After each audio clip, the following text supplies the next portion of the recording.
Magandang good afternoon sa ating lahat. Kakatapos lang po namin kumain.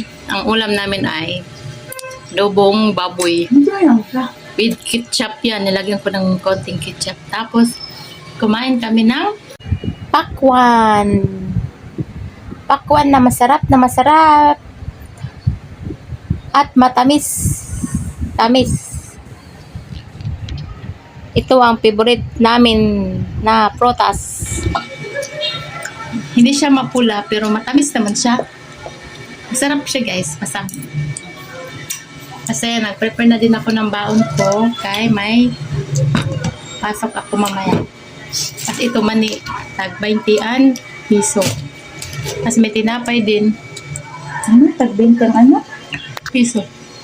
Piso? Pinga ko. Tag 20 ang piso. Ano? Guys. Matamis siya guys. At meron kaming orange. Matamis din yan. Saka apple.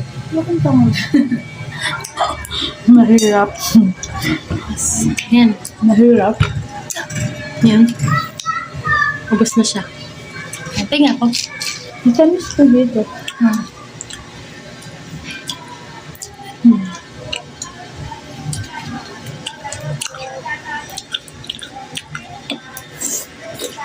Sakto to.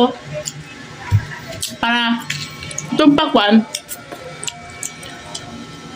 Pwede to sa mga may high blood. Kasi matubig siya. Na? Ano yun? Matubig, kinakain lang yan. Tapos meron pa doon sa cooler guys.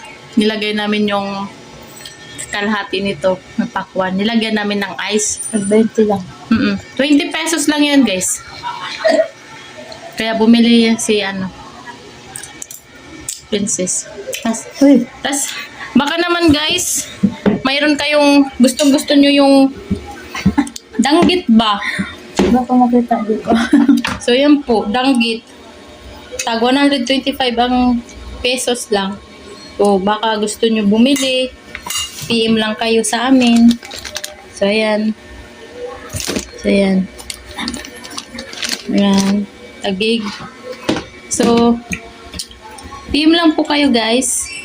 Kung gusto niyo pong kumain bumili ng danggit. Masarap po ito guys.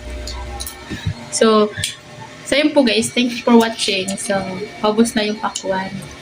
Thank you for watching. God bless all.